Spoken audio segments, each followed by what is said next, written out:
बड़ा क्रांतिकारी ऐलान आया है भारत सरकार की तरफ से कि अब पूरे देश में ऑनलाइन रजिस्ट्रेशन होगा प्रॉपर्टी का। मतलब अब घर बैठे ही आप प्रॉपर्टी को रजिस्टर कर पाएंगे और ये रजिस्ट्रेशन में एक यूनिफॉर्मिटी होगी जो हो सकता है कि पूरे देश में एक ही तरीके से किया जाए। प्रॉपर्टी रजिस्ट्रेशन बिल है क्या और इससे क्या बड़े बदलाव हो सकते हैं, फिर इस पर विस्तार से चर्चा करेंगे। तो देखिए, एक प्रस्तावित बिल है, केंद्र सरकार ने इसका ड्राफ्ट जारी कर दिया है, जिस ड्राफ्ट में रजिस्ट्रेशन बिल इसे नाम दिया गया है 2025 और इसका ड्राफ्ट जारी किया गया है। ऑनलाइन होगा प्रॉपर्टी रजिस्ट्रेशन। कुछ स्टेट्स और यूनियन टेरिटरीज में यह सुविधा है, लेकिन पूरे देश में अभी ऐसा नहीं होता है। तो अब प्रॉपर्टी रजिस्ट्रेशन को ऑनलाइन बनाया जाएगा, दस्तावेजों को यानी डॉक्यूमेंट्स को डिजिटाइज किया जाएगा। अभी तक कागजी कार्रवाई बहुत ज्यादा है प्रॉपर्टी के मामले में, लेकिन अब लैंड रिकॉर्ड से लेकर रजिस्ट्रेशन तक सब कुछ डिजिटल प्लेटफॉर्म पर डिजिटल एंट्री के साथ होगा।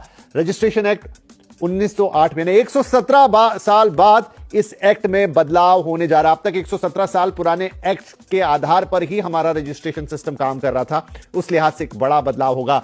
25 जून तक लोगों से इस पर सुझाव मांगे गए हैं, आगे आपको बताएंगे कि आप सुझाव अपने कैसे दे सकते हैं। लेकिन होने क्या जा रहा है वो बड़ा इंपॉर्टेंट है। बिल का मकसद क्या है, क्यों ये लाया गया है? तो प्रॉपर्टी रजिस्ट्रेशन को मॉडर्नाइज करना, कागज हटाना, एक जैसा पूरा करना। अभी भी अलग अलग राज्यों में अलग अलग चीजें, अब ये बदलेगी कि नहीं वो अपने एक्सपर्ट से पूछेंगे, लेकिन फिर भी उसको एक पैरिटी में लेकर आना, आसान, तेज और पारदर्शी बनाना प्रक्रिया को। इस समय बहुत वक्त लगता है, ट्रांसपेरेंसी भी नहीं रहती है और